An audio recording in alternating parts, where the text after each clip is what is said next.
We're currently leaving from the town of Deep River, but up until 1947, this was like the colony of Saybrook. Eventually, the settlements within the Saybrook colony formed their own parishes, which broke off into the present-day towns of Lyme, Old Lyme, Westbrook, Chester, Old Saybrook, Essex, and ultimately Deep River. The Deep River landing we see off to the left or port side includes a gazebo, stock, and stone wall. These were all constructed in 1990 by local volunteers using donated materials. The house above the rock cut was built as a Winnicott House, which is a hotel used to serve the steamboat passengers. Today it is known as a Tate House for its current owners. Originally in the 17 and 1800s, this was the site of the Thomas and Eli Denison shipyard, which built sloops and schooners that sailed as far as Africa and returned with ivory tusks. The ivory was used for the Pratt Reed Company, which made ivory piano keys and combs until the 1940s. Later, steamboats served this dock twice daily, bringing passengers and cargo on their trips between Hartford and New York or Boston. Steamboat service lasted from 1823 until October 31st, 1931, when the steamer Middletown reached New York and was ultimately scuttled. Steamboats were somewhat ironically outdone by the faster railroad and later automobile. A trip from Hartford to New York by steamboat would take 16 to 20 turns. They look like seagulls, but they are a little bit smaller. We also have on the Connecticut River a golden crane. We liked ours so much that we stuck it on the barge and put it in the middle of the river for 3 years.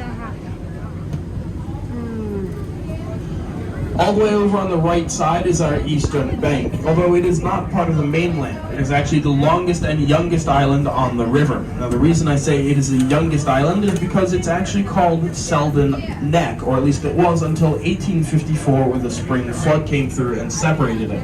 Including the marsh at its southern end, it is roughly a half-mile wide, nearly 2 miles long, and encompasses 607 acres.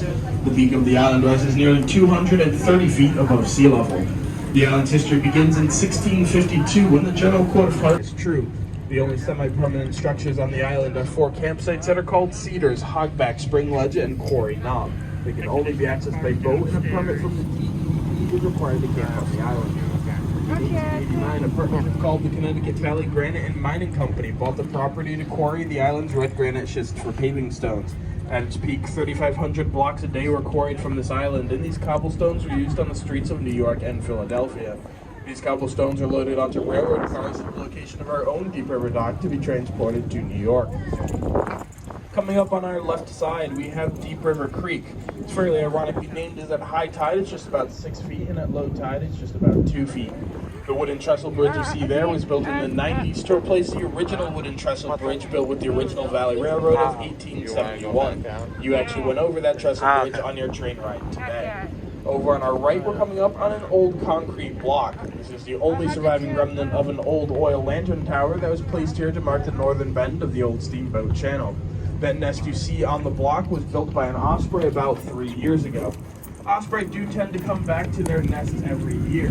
Unfortunately, they are not the first one back. On the way back, they were already here before the osprey get here.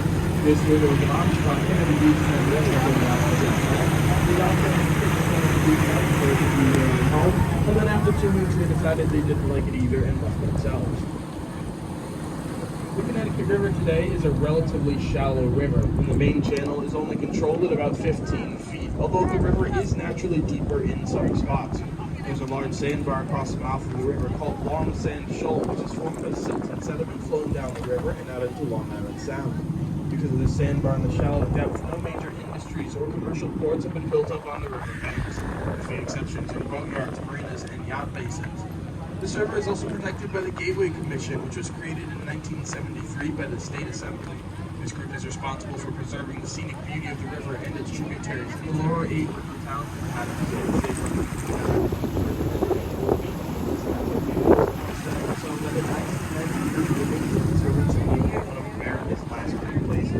This is only one of 40 such biologically important ecosystems in the entire Western Hemisphere. However, up until the late 1960s, it was so polluted it was called the most scenic sewer system in America. This was written in a New York Times editorial, and as I'm sure you can imagine, the locals were not too happy about this.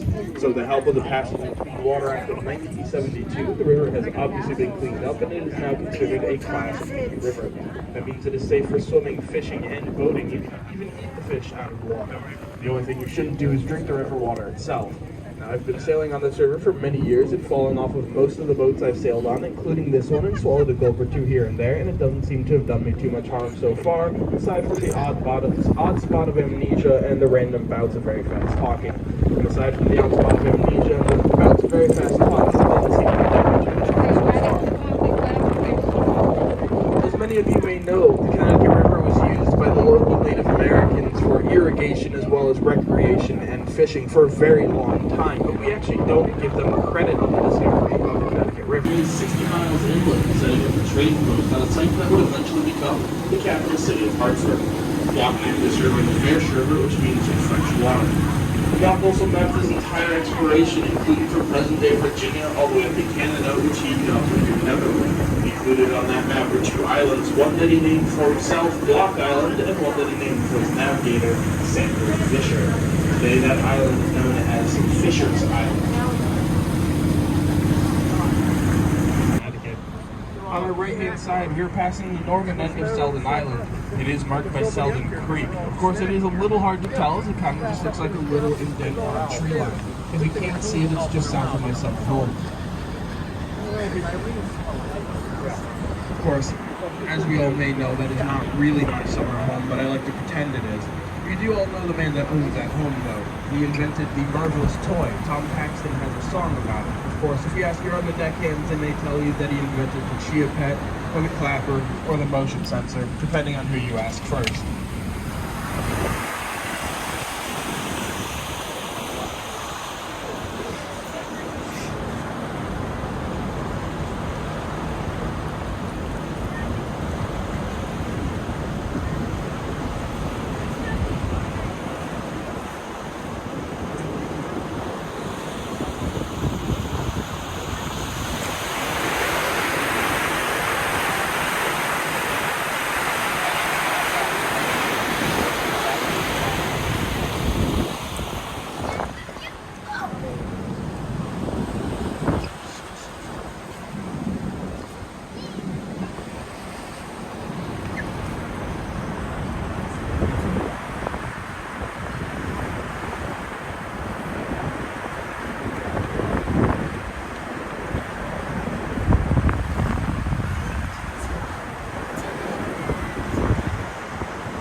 Crossing the river is the Zeldin 3 or the Chester line ferry.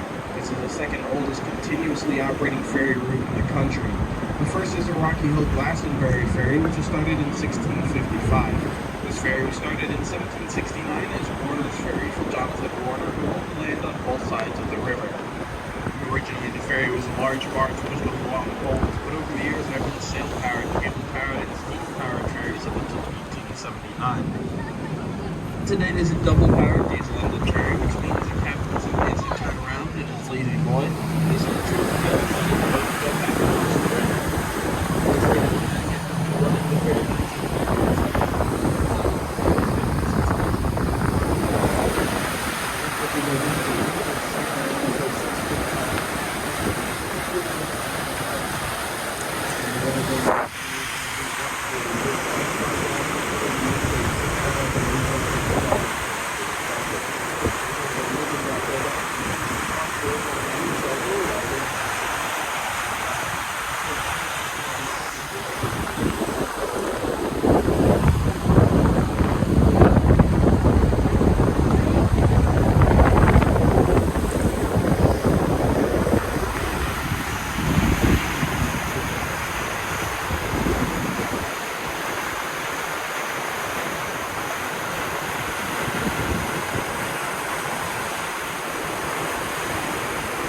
Oh, what you got? What you got? That's good.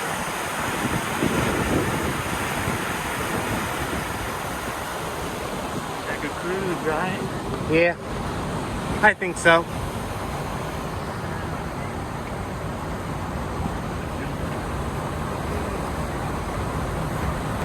Your trademark deal over 95 last Thursday, 500 beers down the tap. You also came up with the phrase, I'll mention when you're before God is on the stage. Gillette's last performance. You know a lot about this kind of stuff, huh? Yeah. Streams and stuff, huh? Yeah. Beyond college, Gillette fell in love with this site in January. Yes, I do actually. I do research myself. That's what I do for a living. Gillette never referred to his home as a You do it castle. for a job? Yeah. Good.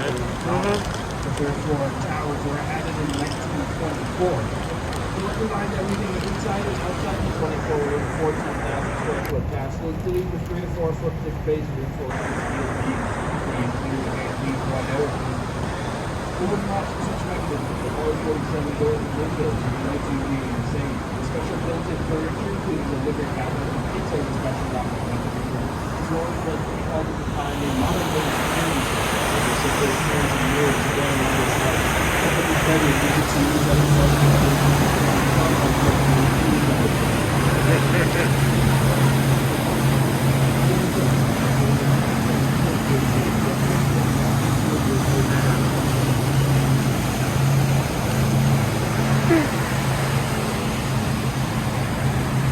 Gillette's castle included Albert Einstein, Henry Ford, Helen Hayes, Charlie Chaplin with the young boy starting one of Gillette's first plays, but Calvin Coolidge and Yu Ozaki, the mayor of Tokyo, presented the original cherry blossom chapel to go out to see it at Montreal. Mr. Ozaki was also the brother of Gillette's valet and friend. You could talk to Zach and lived in the brown house on Ferry. That house is still there, although it now does have red pointed out windows. One of Gillette's many hobbies included trains and locomotives, and he built on his property a Untitled railroad, which he called the Seven Sisters Short Line. Which ran 3 mile loops in the portico just north of the castle, and a place he called Grand Central Station. You can actually camp on the ground.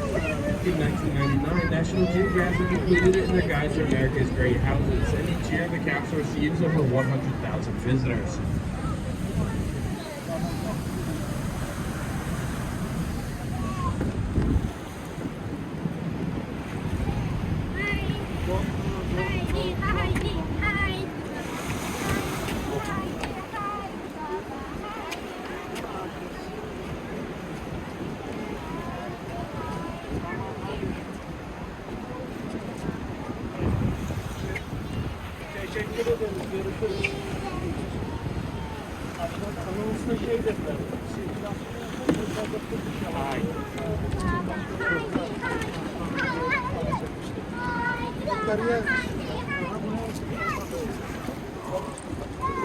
If you guys are eating or drinking, you guys can sit down over there, okay? Just want to let you know, okay? Thank you.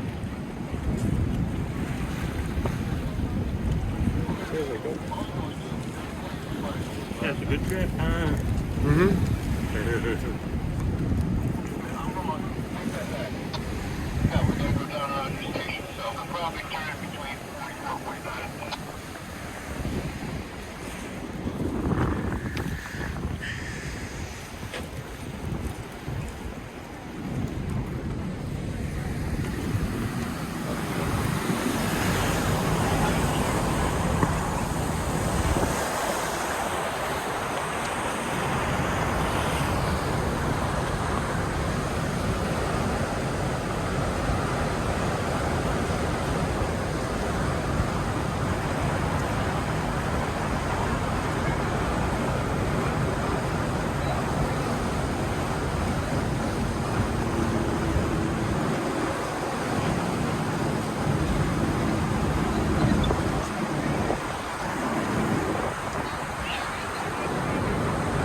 Do I have a phone on this? Do I have a camera on this phone, Peter? You know?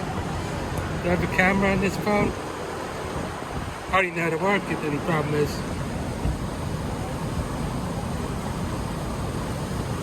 I think it's a camera, no? Does it work? Yes. Or show me how to work it.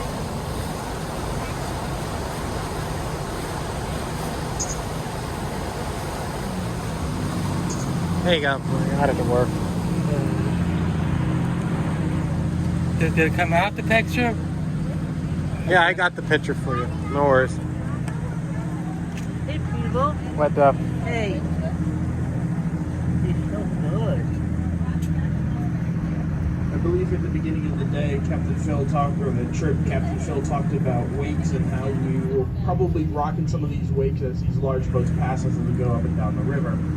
Well, we are a fairly large boat, so we throw a fairly good-sized wake, and we're entering in a wake zone here, so we have to reduce our weight to reduce our wake. On the river, it was built in 1919, and at the time, it was the longest bridge lake in the world. It was later rebuilt in 1995. Unlike drawbridges and lift bridges, it's 290 degrees of large concrete and granite here, closer to the right-hand bank. The three combined spans are 881 feet, the swing span is 456 feet. The bridge contains over 1,300 tons of steel, and the swing span alone is 715 tons. Yet it is so well balanced it only needs 150 horsepower electric motor to open it. Should this fail, there's a backup 50 horsepower electric motor, and if it fails, well, there's a backup mechanical. 2 years ago, at the beginning of the season, the bridge was actually struck by lightning.